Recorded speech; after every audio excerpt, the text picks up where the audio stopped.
Hey, it's Yas. Welcome to the Divinely Guided Book Club. I'm doing things a bit differently today. I am sitting outside my home. I thought that maybe being outside, it will just lighten up the energy, give me more energy. I've been a bit low on energy lately. I've been sick for the last 2 months, and it's kind of why I have been MIA.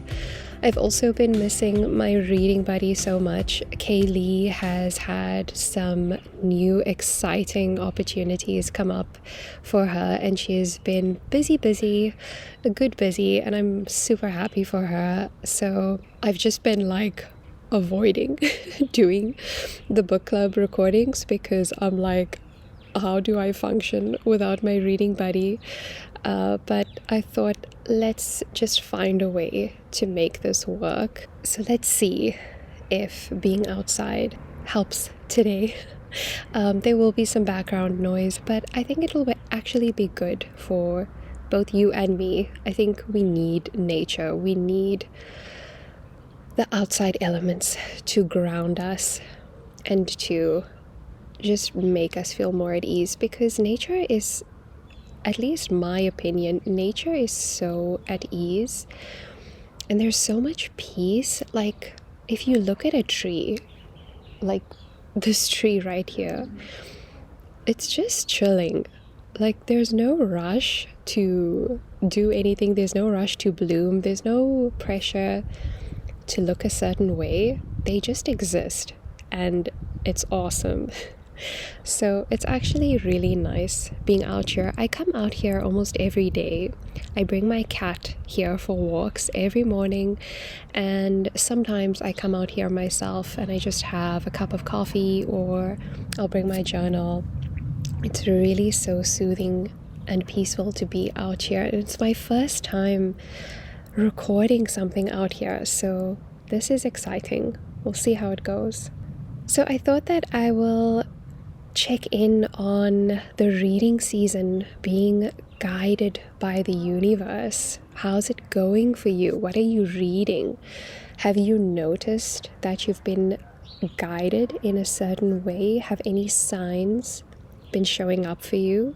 Do let me know. Drop a comment, or we are on Instagram at Divinely Guided Book Club. You can also send a message there as well. The Instagram platform is actually more for finding friends, so you can absolutely use that if you are looking to find a reading buddy as well. I think I should do that as well, because it would be awesome to connect with more people being on this journey of personal and spiritual transformation.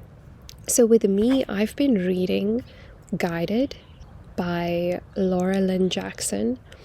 And I actually took that book with me when I was traveling in January. For most of January, I was on the other end of the country in South Africa. My family lives in Durban. It's actually where I'm from. I was born there, and I spent most of January with them. It was the first time in 10 years that I have spent so much time there.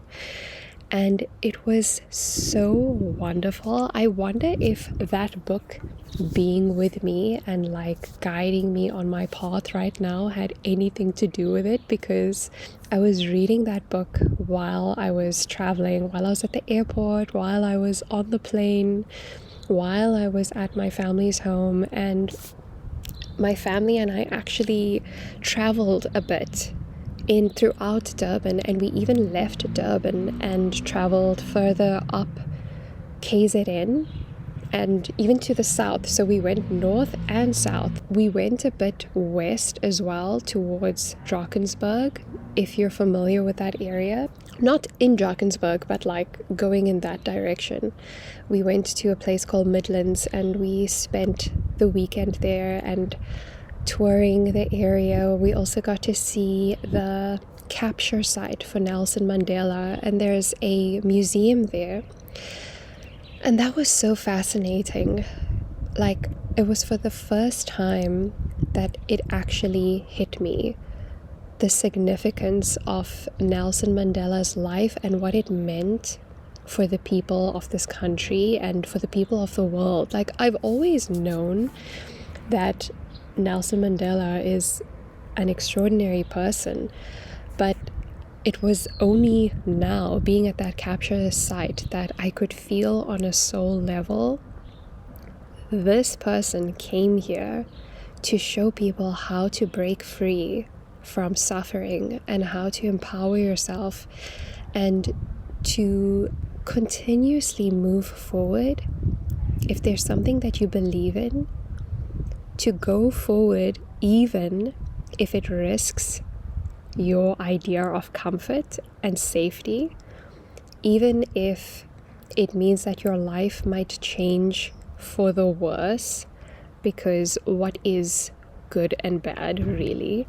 As long as you stay true to yourself and you fight for what you believe in, believing that the world can be a better place, fighting for the change that you know that the world needs. I felt that on a level that I've never felt before, being at that site. And maybe that site is activating, that location activates people when you're in the presence of such an extraordinary person. Well, I at least believe that his presence is still with us. So anyway, back to the book. I was reading that book while I was traveling and spending time with my family, and one of the chapters that really stood out for me was about the body being the home of the soul. So the chapter itself is called Honoring the Body, and the author described the human body as the home that our soul chose to occupy during this incarnation and our time on earth. And I had never heard anyone describe it in that way. I've never experienced the body being home until I read that chapter, because I've always heard, like, from a spiritual perspective, that the home is this magical, mystical place like heaven or a higher realm, like a non-physical, energetic state. That's where the soul comes from, and that's where the soul returns to. And then in a more practical human sense, home is like where you're born into. It's perhaps the physical house, dwelling that you grew up in or you reside in. So like, I've always had this limited perspective of home. Like, it's either the physical building that you're occupying, or it's like this mystical place that you can't access while you're in human form. It blew my mind to look at my body as my home. And when I think about it, it resonates so much, because my soul chose this vessel, this body, to experience life on this earth at this time. And how incredible is it to connect with your body in that way, that your body is home? Like, this is where you belong, in your body. Well, at least while you're on earth and you're living out your soul contract and fulfilling your soul mission, your body is your home, because your body is what actually carries you throughout everything, throughout your life and all of your experiences. And it's just made me think more deeply about how it is that I've been taking care of my body, the home, the sacred space that my soul chose to occupy. Have I been taking good care of my body? And the truth is, I haven't. I would say that I have been less reckless. So in the past, don't judge me, please, I lived off bought meals, like ready to eat meals that come in these packages, pre-packaged meals. I lived off that and takeaways for basically my entire independent life for the last 10 years, because I had a very different experience growing up. I had a very modern upbringing where my mom took care of everything at home, and my only responsibility was to devote myself to school. And when I eventually completed school and relocated for work, I didn't know how to cook. I knew how to put bread in a toaster, thank goodness. I knew how to make noodles, but nutritious food that actually replenishes the body, I didn't know how to do that. I couldn't even make a salad. It's so sad. So I've been living off anything that is so easy to get, anything that doesn't require me to put an effort to prepare or to clean up afterwards. I was just surviving off that. And I guess when you're younger, so this was basically throughout my 20s, when you're younger, your body is much more resilient. You're not really going to feel the effects of not taking good care of yourself. But it's caught up with me now. I'm now in my early 30s, and I can feel that my body is I don't know how to describe it. It's struggling. I wouldn't say that my body is degrading. I did kind of experience that when I was going through my season of burnout. That lasted for 2 to 3 years. That was not fun. But now that I've completely changed my lifestyle, I've changed my career, and I'm living in alignment with what feels good to me, I've noticed that my body is actually restoring itself. And I've got the energy to do things and to be here, create things. But my body is still it's not what I believe that it can be. And I'm not putting pressure on myself. I don't want to hold myself to the standards that I had when I was 22 years old, because my energy was totally different back then. And it would be unfair to expect myself to be at that same level. But I do know that I could be at a much better state than what I'm at right now, because I feel tired a lot of the time. I have a full amount of sleep. I'm quite disciplined with giving myself good sleep, so I get anything from 7.5 to 8.5 hours of sleep. Yet when I wake up, I'm tired, and I do things to raise my energy. So I will meditate, I will get movement in the morning, I take my cat for walks. He's actually been my biggest motivator to get moving in the morning, and I do stretches and yoga. My husband and I actually started going for walks in the evenings, and we've upgraded that to jogging as well. So I'm definitely getting in movement. But the fact that I'm still tired, I do feel like my diet has a lot to do with it. And in the last year, since I've been feeling so much better and I've been recovering from burnout, I've had more energy to dedicate to preparing better meals. So I've been learning how to cook. I bought myself books to learn how to make 5 ingredient meals. That is a game changer. If you don't know how to cook, and you're too afraid to even begin because it's so overwhelming, and looking at the very long list of ingredients is too exhausting to even begin, I highly recommend searching for 5 ingredient cookbooks. It will change your life. So I've been doing that, and I wouldn't say I'm the healthiest person ever. I'm still buying pre-packaged vegetables and putting stuff into the air fryer and the oven. I'm not sure, is that healthy? I kind of feel healthy is eating things that are as raw and as close to its natural form as possible.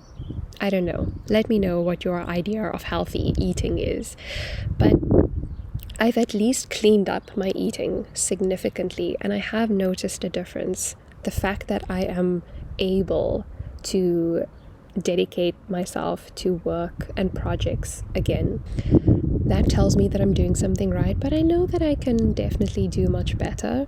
But baby steps, right? Having spent most of my life not cooking and not knowing how to cook, I think the fact that I'm here right now where I am preparing meals, I should be celebrating that. And I do celebrate the fact that I am doing better for myself. and taking better care for myself. And I feel like I have been on the right path of being guided. Like, even though this was before the book club started and before I even read the book Guided, I have been on this journey of being guided to take better care of myself. Just the way in which life gave me no choice but to change. The way in which my career changed so suddenly. The way in which I have felt called to start moving again. My cat will put on the performance of a lifetime if I don't take him for walks. And I feel like my cat was brought to me at this time in my life because he was going to be the biggest motivator to get me moving and to spend time outside. And the way in which my husband has just like naturally shown up to join me in walks in the evenings, because we were not that kind of couple before. We never did exercise together, and I never expected that we would. But just the way in which everything, like, it just happened on its own without having to force it. I feel like life has been guiding me. I didn't have to go looking for it. What it is that I needed, what my body needed, what the home of my soul needed has just been showing up for me, and I'm so grateful for it. Being able to like pause for a moment and reflect on all of this. I haven't actually taken the time to just think about, wow, life has been taking care of me.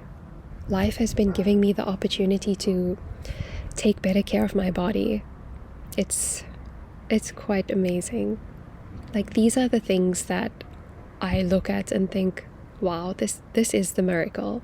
Like, we don't need to see things appear out of the sky. We don't need to walk on water to witness the way in which life takes care of you and guides you onto a path of recovery and restoration and regeneration without you having to fight for it. That, for me, that is beautiful. That is the miracle.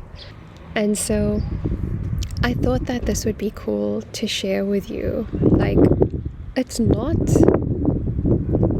crazy, life-changing, bold stuff. Like, oh, all I'm doing is making adjustments to my eating and to my movement. And it's not like I'm hitting up the gym and like using hectic equipment. I'm not lifting weights or anything. All I'm doing is walking. All I'm doing is sitting outside. And it's been amazing. I've felt so much more connected to my body, to this earth. Oh my goodness. The way in which I connect to the earth being my home as well. So like, that's a further extension of what home is. The earth is our home. The earth was so generous enough to create the right conditions for us to exist. The earth was so generous enough to give us this space to live in, to provide us with the oxygen that we need. Well, that comes from the plants, but hey, the earth made space for the plants, and the plants made space for us. More miracles. It just gets more and more amazing the more that you think about it. I thought that this might give you something to think about, a greater perspective of what home is for you, and maybe you're being pulled towards a greater sense of connection, feeling more at home and more connected to you, your body, this earth. Maybe there's something that you need, that your body is calling for, to take better care of yourself. And it doesn't have to be such a big, grand action. It doesn't have to be difficult. It can be as simple as taking in more oxygen, breathing more deeply. It can be as simple as going outside for a few minutes, going for a walk, asking a friend to join you, because seriously, I would not go out on my own. It has taken my cat and my husband to get me to go outside. It has taken you to bring me outside to do this recording. I just don't generally do these things on my own, and it also shows how connected we are to people. Like, this life is just not, it's not fun. It almost doesn't feel worth it if we don't get to share it with people. So reach out to someone that you know, that you trust. And if you don't have someone like that, like, that is what this platform is for. It's to meet new people. Reach out to someone. You don't always have to have someone physically there with you. You could even just be sending messages to them. You could have a video call while walking outside together. I love the way in which technology has given us more opportunities to connect with each other. It can get a bit dangerous when you get addicted to it, so I do see that side of it as well. But I feel like technology is here to improve the quality of our lives and to allow us greater access to more information, more people. I would not be able to connect with you right now if it weren't for technology, so let's make the most of it. Do what you need to do to get more connected and to share your life with more people. It's what makes this all worth it. So if you're feeling inspired to take different action, it can be a baby step. I am rooting for you. You can let me know, leave a comment on what has come up for you, and I'll see you again soon. We're very close to wrapping up this season of being guided by the universe. We've got just the month of March left. I'm also very close to finishing the book. I actually wanted to finish the book early because I like to leave a space between books, like just to fully absorb and integrate what I've learned, to really see and feel the transformation that comes from the book. So I'm likely going to be finishing my book in the next week, and then I've got most of March to just let it all marinate, and then I'll check in with you again on what the journey has been like of being guided by the universe and my relationship with my book throughout this season. And then we get ready for the next season. Starting in April, I'll share all the details with you for the next season soon. But for now, have an amazing day, rest of the day whenever you're watching this. Take good care of yourself, take care of your body, take care of the home that your soul chose for this lifetime. And I'll see you soon. Sending you so much love. Bye-bye.